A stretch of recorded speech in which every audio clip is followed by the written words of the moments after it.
Welcome. आज हम एक बहुत ही ज़रूरी क्रिटिकल इशू पर बात करेंगे, पॉवर्टी यानी गरीबी, स्पेसिफिकली इंडिया के कॉन्टेक्स्ट में। ये देश के सामने एक बहुत बड़ा एक परसिस्टेंट चैलेंज रहा है, एक ऐसी चुनौती जिससे आप कह सकते हैं इंडिपेंडेंट इंडिया शुरू से ही जूझता आ रहा है। एब्सोल्युटली, बिल्कुल।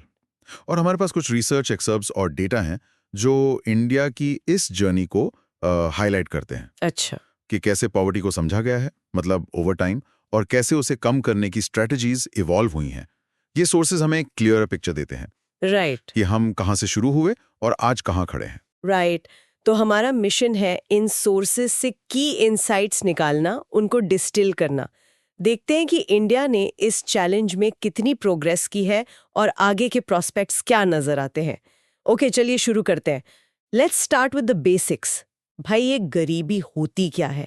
क्या ये सिर्फ पैसों की कमी है? क्योंकि सोर्सेस तो कह रहे हैं कि ये एक मल्टी डायमेंशनल प्रॉब्लम है। इसका क्या मतलब है?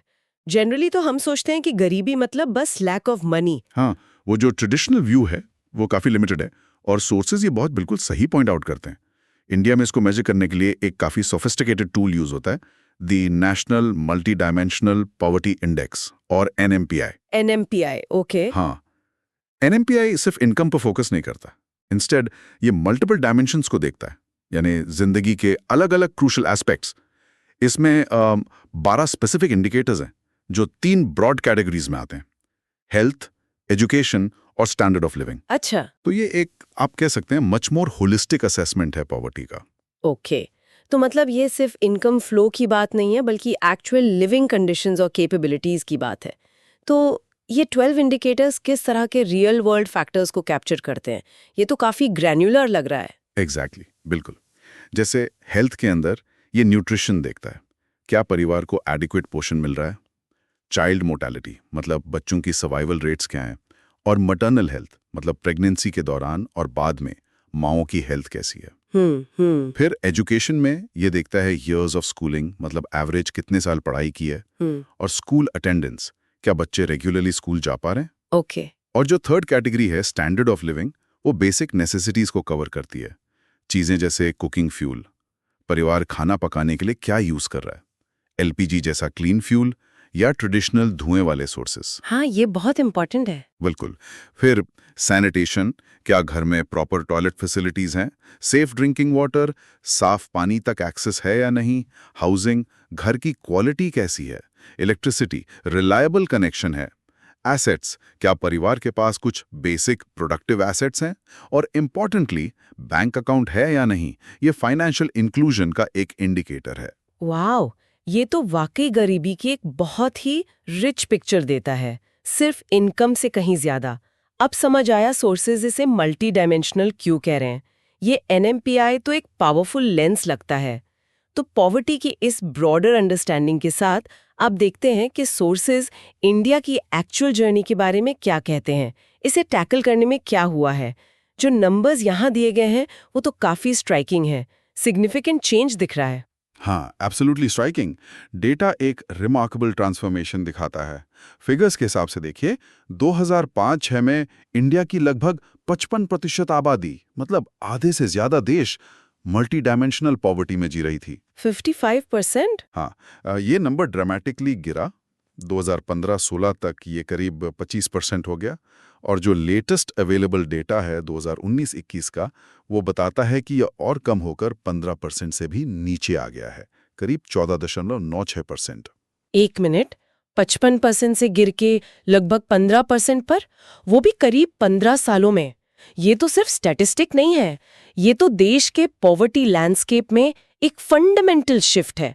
मतलब करोड़ों लोग इन मल्टीपल डेप्रिवेशन से बाहर निकले हैं। बिल्कुल, ये जनरेशनल चेंज है। हाँ, और सोर्स ये भी कह रहा है कि नीति आयोग एक्सपेक्ट कर रहा है कि ये जल्द ही सिंगल डिजिट्स में पहुंच जाएगा, मतलब 10% से भी कम। हाँ, ट्रेंड्स और जो पॉलिसी मोमेंटम है वो यही सजेस्ट करते हैं। नीति आयोग के प्रोजेक्शंस, जैसा सोर्सेज में मेंशन है, काफी ऑप्टिमिस्टिक हैं। और एक और स्टैगरिंग फिगर है, 2015-16 से 2019-21 के बीच सिर्फ 5 साल के पीरियड में एस्टिमेटेड 13.5 करोड़ लोग, यानी 13.5 मिलियन लोग मल्टी डायमेंशनल पॉवर्टी से बाहर निकले हैं। 135 मिलियन, 13.5 करोड़ लोग सिर्फ 5 साल में। ये नंबर तो मतलब सोचना भी मुश्किल है। ये स्केल और स्पीड ऑफ पॉवर्टी रिडक्शन तो ग्लोबली बहुत सिग्निफिकेंट है। हाँ बिल्कुल। अच्छा, ये नंबर्स तो इम्प्रेसिव है, लेकिन सॉसेस सोशल एक्सक्लूजन और वल्नरेबिलिटी जैसे कॉन्सेप्ट्स की भी बात करते हैं। इन नंबर्स के पीछे की सोशल रियलिटी क्या है? ये कॉन्सेप्ट्स इस प्रोग्रेस की कहानी में क्या न्यूआंस ऐड करते हैं? ये बहुत क्रिटिकल कॉन्सेप्ट्स हैं। देखिए, एक डीपर अंडरस्टैंडिंग के लिए सोशल एक्सक्लूजन जैसा सोर्सेज एक्सप्लेन करते हैं, इसका मतलब है वो सिचुएशन जहां गरीब लोग अक्सर सिर्फ दूसरे गरीब लोगों के बीच डिसएडवांटेज सराउंडिंग्स में रहने को मजबूर हो जाते हैं। और ज्यादा इंपॉर्टेंट मिले कि उन्हें वो सोशल इक्वालिटी और अपॉर्चुनिटीज नहीं मिल पाती जो बेटर ऑफ सेक्शंस को मिलती हैं। सोर्स मटेरियल में कास्ट सिस्टम का एग्जाम्पल दिया है, जहां हिस्टोरिकली कुछ ग्रुप्स को सिस्टमैटिक एक्सक्लूजन फेस करना पड़ा है मेन स्ट्रीम अपॉर्चुनिटीज से। उन्हें समाज की मुख्य धारा से अलग रखा गया। अच्छा। और वल्नरेबिलिटी दूसरी तरफ ये डिस्क्राइब करता है कि कुछ कम्युनिटीज या ग्रुप्स के लिए गरीब होने या बने रहने की प्रोबेबिलिटी, संभावना दूसरों के मुकाबले ज्यादा होती है। ओके। ये डिपेंड करता है कि उनके पास क्या बफर है, उनके एसेट्स तक एक्सेस जैसे जमीन या savings, education level, health status और इम्पोर्टेंटली जॉब अपॉर्चुनिटीज। जिन ग्रुप्स के पास ये ऑप्शंस कम होते हैं, उनकी वल्नरेबिलिटी ज्यादा होती है। मतलब वो शॉक्स को झेल नहीं पाते आसानी से। एग्जैक्टली। वो नेचुरल डिजास्टर्स, हेल्थ इमरजेंसीज या इकोनॉमिक डाउनटर्न्स जैसे शॉक्स के लिए ज्यादा ससेप्टेबल होते हैं, जो उन्हें आसानी से पॉवर्टी में धकेल सकते हैं या वहीं फंसाए रख सकते हैं। समझ गई। तो गरीबी से निकलना सिर्फ इकोनॉमिक अपलिफ्टमेंट नहीं है, ये सोशल फैब्रिक और किसी व्यक्ति या ग्रुप की शॉक्स को विथस्टैंड करने की कैपेसिटी से भी गहराई से जुड़ा हुआ है। यहीं पर एक और टर्म आता है जो हम अक्सर सुनते हैं, पॉवर्टी लाइन। सोर्सेज इसे एनपीएमआई से अलग बताते हैं। ये ट्रेडिशनल मेजर कैसे तय होता है? हाँ, ये पॉवर्टी लाइन का कॉन्सेप्ट जैसा सोर्सेज में डिस्कस किया गया है, ये एक ज्यादा ट्रेडिशनल और प्राइमरीली इकोनॉमिक मेजर है। हिस्टोरिकली इंडिया में ये मिनिमम कैलोरी रिक्वायरमेंट पर बेस था। अच्छा, कैलोरीज पर। हाँ। सोच ये थी कि सर्वाइवल और काम के लिए एक बेसिक लेवल का न्यूट्रिशनल इंटेक जरूरी है। रूरल एरियाज के लिए, जहां फिजिकल लेबर ज्यादा माना जाता था, बेंचमार्क 2400 कैलोरीज पर पर्सन पर डे रखा गया था। ओके। अर्बन एरियाज के लिए थोड़ा कम, 2100 कैलोरीज। हाँ। फिर अगला स्टेप था इसकी मॉनेटरी वैल्यू कैलकुलेट करना, मतलब कितना पैसा चाहिए उन फूड आइटम्स को खरीदने के लिए जो ये कैलोरीज दें। ये अमाउंट जो monthly per capita consumption expenditure के रूप में कैलकुलेट होता था, वो पॉवर्टी लाइन बन जाती थी। जो लोग इस एक्सपेंडिचर लेवल से नीचे थे, उन्हें बिलो पॉवर्टी लाइन या बीपीएल माना जाता था। ये अप्रोच एनएमपीआई से काफी डिफरेंट है, क्योंकि ये प्राइमरीली फूड के लिए कंजम्पशन कैपेसिटी पर फोकस करता है, न कि उन मल्टीपल डायमेंशंस ऑफ वेलबीइंग पर जो एनएमपीआई कैप्चर करता है। Interesting contrast. तो गरीबी को देखने के दो अलग तरीके, एक कंजम्पशन पावर पर फोकस करता है, और दूसरा मल्टी फैसेटेड डेप्रिवेशन पर। अच्छा, ये जो इम्प्रेसिव रिडक्शन हुआ है मल्टी डायमेंशनल पॉवर्टी में, क्या ये पूरे इंडिया में एक जैसा रहा है या कुछ स्टेट्स ने दूसरों से बेहतर परफॉर्म किया है? सोर्सेज रीजनल वेरिएशंस की बात करते हैं। प्रोग्रेस ओवरऑल सिग्निफिकेंट रही है, लेकिन हाँ, डेफिनेटली अनइवन रही है, जैसा सोर्सेज हाईलाइट करते हैं। स्टेट्स के बीच कंसिडरेबल वेरिएशंस हैं। कुछ स्टेट्स जैसे कर्नाटका, तमिलनाडु, दिल्ली और पंजाब, इन्होंने तो रिमार्केबली अच्छा किया है। अच्छा। हाँ, उन्होंने अपना हेड काउंट रेशियो HCR, मतलब पॉपुलेशन का वो प्रोपोर्शन जो मल्टी डायमेंशनल पॉवर्टी में है, उसे 10% से नीचे लाने में कामयाबी हासिल की है 2019-21 तक।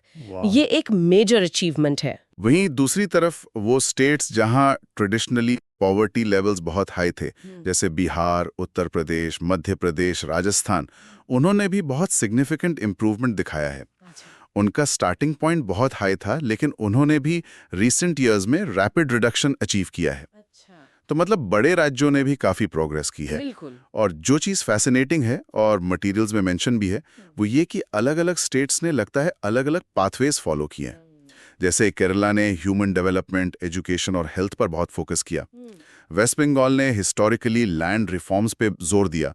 तो कोई एक सिंगल फॉर्मूला नहीं है सक्सेस का, कॉन्टेक्स्ट बहुत मैटर करता है। ये बहुत क्रूशियल पॉइंट है। अलग-अलग स्ट्रैटेजीज रिजल्ट्स दे सकती हैं स्पेसिफिक सोशो इकोनॉमिक कॉन्टेक्स्ट के हिसाब से। हमने वल्नरेबिलिटी की बात की थी। क्या सोर्सेज स्पेसिफिक सोशल ग्रुप्स को आइडेंटिफाई करते हैं जो स्टैटिस्टिकली ज्यादा प्रोन है पॉवर्टी के लिए इस ओवरऑल डिक्लाइन के बावजूद? हाँ, सोर्सेज में जो डेटा है वो सोशल ग्रुप्स के हिसाब से पॉवर्टी रेट्स का ब्रेकडाउन देता है। 2019-21 के फिगर्स के अनुसार शेड्यूल्ड ट्राइब्स एसटी में कंसिस्टेंटली सबसे ज्यादा पॉवर्टी इंसिडेंस दिखता है। करीब 43% अभी भी मल्टी डायमेंशनल पॉवर्टी फेस कर रहे हैं। 43%? काफी ज्यादा है ये तो। हाँ, अर्बन कैजुअल वर्कर्स जो शहरी इलाकों में डेली वेज लेबर करते हैं उनमें भी रेट हाई है, करीब 34%। शेड्यूल कास्ट एससी के लिए भी रेट नेशनल एवरेज से सिग्निफिकेंटली ज्यादा है, करीब 29%। सोर्सेज मेंशन करते हैं कि रूरल एरियाज में एससी हाउसहोल्ड्स अक्सर डबल डिसएडवांटेज फेस करते हैं, सोशल डिस्क्रिमिनेशन के साथ साथ लैंड रिसोर्सेज तक एक्सेस की कमी। और एक और क्रिटिकल लेयर ऑफ इनइक्वालिटी जो सोर्सेज हाईलाइट करते हैं वो है फैमिलीज के अंदर।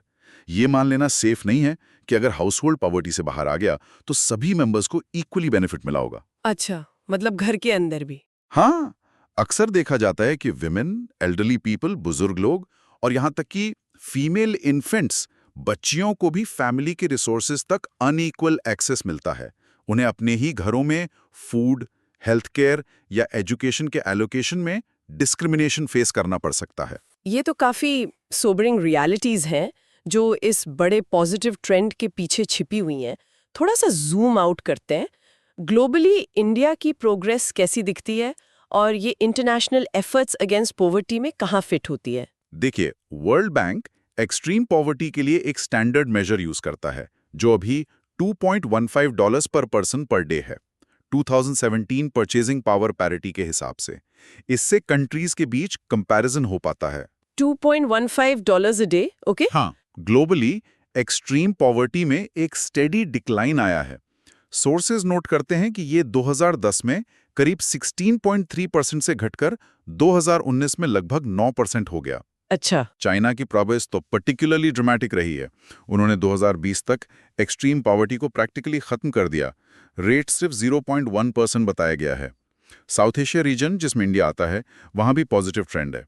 इस रीजन में पॉवर्टी रेट $2.15 लाइन वाला 2017 में करीब 13% से घटकर 2021 में 11% हो गया, सोर्स मटेरियल के अनुसार। तो इंडिया के एफर्ट्स एक ब्रॉडर रीजनल इंप्रूवमेंट का हिस्सा है। बिल्कुल, और ये सीधे यूनाइटेड नेशंस के सस्टेनेबल डेवलपमेंट गोल्स यानी एसडीजीज से जुड़ता है। एसडीजीज का गोल नंबर 1 है नो पॉवर्टी, जिसका एम है 2030 तक हर तरह की पॉवर्टी को हर जगह से खत्म करना। हाँ, एसडीजी 1। एग्जैक्टली। तो इंडिया का ये significant reduction multi dimensional poverty में, जैसा इन सोर्सेज में डॉक्यूमेंटेड है, ये इस ग्लोबल टारगेट की तरफ एक मेजर कंट्रीब्यूशन है और देश के कमिटमेंट को दिखाता है। यूएन के 17 कोर सस्टेनेबल डेवलपमेंट ऑब्जेक्टिव्स में सबसे पहला है। ओके, तो इंडिया की प्रोग्रेस ग्लोबल ट्रेंड से अलाइंड है और एसडीजी टारगेट्स के लिए क्रूशियल है। इस अनडिनाएबल प्रोग्रेस के बावजूद पॉवर्टी क्लियरली एक मेजर चैलेंज बनी हुई है। सोर्सेज इसके रूट कॉजेज क्या बताते हैं?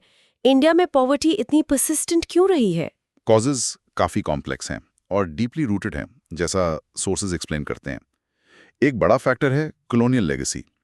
ब्रिटिश पॉलिसीज ने, मटीरियल्स आर्ग्यू करते हैं, सिस्टमैटिकली इंडिया की ट्रेडिशनल इंडस्ट्रीज जैसे हैंडीक्राफ्ट्स को बर्बाद किया और मॉडर्न इंडस्ट्रियल डेवलपमेंट को एक्टिवली डिस्करेज किया।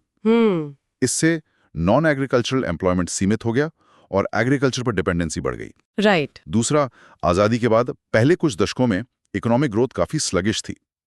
1970s तक एवरेज सिर्फ 3.5% सालाना के आसपास, और उसी दौरान पॉपुलेशन तेजी से बढ़ी।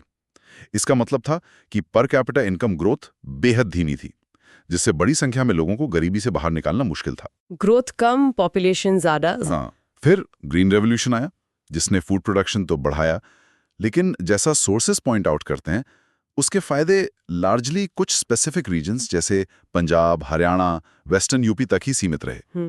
देश के कई हिस्से पीछे रह गए। अच्छा। और एक चौथा क्रिटिकल फैक्टर है परसिस्टेंट इनकम इनइक्वालिटी, जो जमीन और दूसरे एसेट्स के हाईली अनइक्वल डिस्ट्रीब्यूशन से आती है। सोर्सेज मेंशन करते हैं कि लैंड रिफॉर्म मेजर्स जो इसे एड्रेस करने के लिए थे, वो पूरे देश में इफेक्टिवली इंप्लीमेंट नहीं हो पाए। इन सब फैक्टर्स ने मिलकर कई लोगों के लिए पॉवर्टी का एक विशियस साइकिल बना दिया। समझ गई। तो मतलब हिस्टोरिकल बैगेज और पोस्ट इंडिपेंडेंस पॉलिसी इम्प्लीमेंटेशन में चैलेंजेस का एक मिक्स है। इन गहरी जड़ों को देखते हुए गवर्नमेंट की स्ट्रैटेजी क्या रही है पॉवर्टी को एक्टिवली टैकल करने की? सोर्सेज एक टू प्रोंग्ड अप्रोच की बात करते हैं। बिल्कुल सही। एंटी पॉवर्टी स्ट्रैटेजी जैसा सोर्सेज में आउटलाइन किया गया है, उसमें मोटे तौर पर 2 मेन पिलर्स रहे हैं। पहला है प्रमोशन ऑफ इकोनॉमिक ग्रोथ। यहाँ अंडरलाइंग बिलीफ ये है कि एक ग्रोइंग इकोनॉमी ज्यादा अपॉर्चुनिटीज, जॉब्स और रिसोर्सेज क्रिएट करती है, जो अल्टीमेटली पॉवर्टी कम करने में मदद करते हैं। और हमने देखा भी कि 1980s और 90s में हायर ग्रोथ रेट्स करीब 6% तक पॉवर्टी रिडक्शन की तेज गति के साथ कोइंसाइड हुए। दूसरा पिलर है टारगेटेड एंटी पॉवर्टी प्रोग्राम्स। इसमें स्पेसिफिक गवर्नमेंट स्कीम्स आती हैं जो सीधे पॉवर्टी के अलग अलग डायमेंशंस को एड्रेस करने या स्पेसिफिक वल्नरेबल ग्रुप्स को सपोर्ट देने के लिए डिजाइन की गई हैं। रैशनल ये है कि मैक्रो इकोनॉमिक ग्रोथ के बेनिफिट्स शायद ऑटोमेटिकली सब तक ट्रिकल डाउन न हो, इसलिए डायरेक्ट इंटरवेंशन जरूरी है। क्या आप इन टारगेटेड प्रोग्राम्स के कुछ एग्जाम्पल्स दे सकते हैं जो सोर्सेज में मेंशन है? किस तरह के इंटरवेंशंस की बात हो रही है? श्योर, सोर्सेज कुछ की एग्जाम्पल्स हाईलाइट करते हैं। एक है MGNREGA, Mahatma Gandhi national rural employment guarantee act. ये एक लैंडमार्क स्कीम है जो रूरल हाउसहोल्ड्स को साल में 100 दिन का वेज एम्प्लॉयमेंट गारंटी करती है, अगर वो अनस्किल्ड मैनुअल वर्क करने को तैयार हैं। 100 दिन का गारंटीड काम। हाँ, ये रूरल एरियाज में एक क्रूशल सेफ्टी नेट और इनकम सपोर्ट देता है। इंपॉर्टेंटली इसमें यह भी मैंडेट है कि 1/3 जॉब्स वुमेन के लिए हों, जिससे वुमेन्स इकोनॉमिक पार्टिसिपेशन को बढ़ावा मिले। अच्छा। एक और सिग्निफिकेंट प्रोग्राम मेंशन है PM पोषण शक्ति निर्माण, जिसे पहले मिड डे मील स्कीम कहते थे। इसका एम है गवर्नमेंट और गवर्नमेंट एडेड स्कूल्स में क्लास 1 से 8 तक के बच्चों का न्यूट्रिशनल स्टेटस इंप्रूव करना। ये एनरोलमेंट और अटेंडेंस के लिए एक इंसेंटिव का काम भी करता है। हाँ, ये तो बहुत वाइड स्प्रेड है। बिल्कुल। फिर है PM उज्ज्वल योजना, PMUI, जो बिलो पॉवर्टी लाइन हाउसहोल्ड्स की महिलाओं को फ्री LPG कनेक्शंस देती है। इसके वुमेन्स हेल्थ पर बड़े बेनिफिट्स हैं, क्योंकि ट्रेडिशनल स्टोव से होने वाला इंडोर एयर पोल्यूशन कम होता है और इसे वुमेन्स एम्पावरमेंट के टूल के तौर पर भी देखा जाता है। राइट। तो ये कॉम्बिनेशन है ओवरऑल ग्रोथ ड्राइव करने का और स्पेसिफिक स्कीम्स इंप्लीमेंट करने का, ताकि डायरेक्ट रिलीफ मिले और पर्टिकुलर डेप्रिवेशंस एड्रेस हों। ये ड्यूअल स्ट्रैटेजी इस कहानी का सेंट्रल पॉइंट लगती है। तो इन सोर्सेज के आधार पर अपनी इस चर्चा को अगर हम सम अप करें, इंडिया की poverty reduction journey specially multi dimensional front पर वाकई इंप्रेसिव है। 55% से 15% तक का गिरना एक हेडलाइन अचीवमेंट है, लेकिन चैलेंज अभी खत्म नहीं हुआ है। पॉवर्टी के सिग्निफिकेंट पॉकेट्स अभी भी हैं, कुछ ग्रुप्स डिस्प्रोपोर्शनेटली अफेक्टेड हैं और रीजनल डिस्पैरिटीज भी साफ दिखती हैं। प्रिसाइसली, बिल्कुल। प्रोग्रेस अनडिनाइबल है और कमेंडेबल भी, लेकिन कंप्लेसेंसी का ऑप्शन नहीं है। सोर्सेज इस बात पर जोर देते हैं कि पॉवर्टी रिडक्शन इंडिया का सबसे कंपेलिंग चैलेंज बना हुआ है। अब फोकस इस प्रोग्रेस को सस्टेन करने, इंक्लूसिविटी इंश्योर करने की कोई पीछे न छूटे और क्वालिटी ऑफ लाइफ को एड्रेस करने पर शिफ्ट हो रहा है। सिर्फ डेप्रिवेशन थ्रेशोल्ड से बाहर निकलना ही काफी नहीं। और सोर्सेज हमें फ्यूचर के लिए एक इंटरेस्टिंग थॉट के साथ छोड़ते हैं, ह्यूमन पॉवर्टी का कॉन्सेप्ट। इसका आगे के रास्ते के लिए क्या मतलब है? ये कॉन्सेप्ट हमारी अंडरस्टैंडिंग को कैसे एक्सपैंड करता है? ये ह्यूमन पॉवर्टी का आइडिया, जैसा कंक्लूडिंग थॉट्स में हिंट किया गया है, हमें मल्टी डायमेंशनल इंडेक्स से भी आगे सोचने पर मजबूर करता है।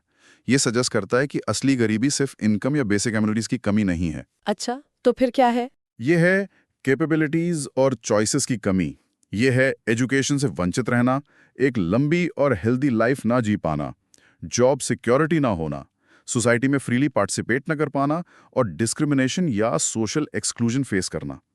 ये एक ब्रॉडर, ज्यादा ह्यूमन सेंट्रिक पर्सपेक्टिव है। एक ज्यादा ह्यूमन सेंट्रिक व्यू, ये एक पावरफुल आइडिया है। ये वाकई सवाल खड़ा करता है, नो पॉवर्टी को उसके फुलेस्ट सेंस में अचीव करने के लिए हमारी अंडरस्टैंडिंग और शायद मेजरमेंट भी कैसे इवॉल्व होनी चाहिए। क्या हमें फ्यूचर में quality education, accessible health care, secure livelihoods और डिस्क्रिमिनेशन से आज़ादी जैसे फैक्टर्स को ज्यादा वेट देना होगा? इस सवाल के साथ आज की ये गहरी चर्चा यहीं खत्म करते हैं।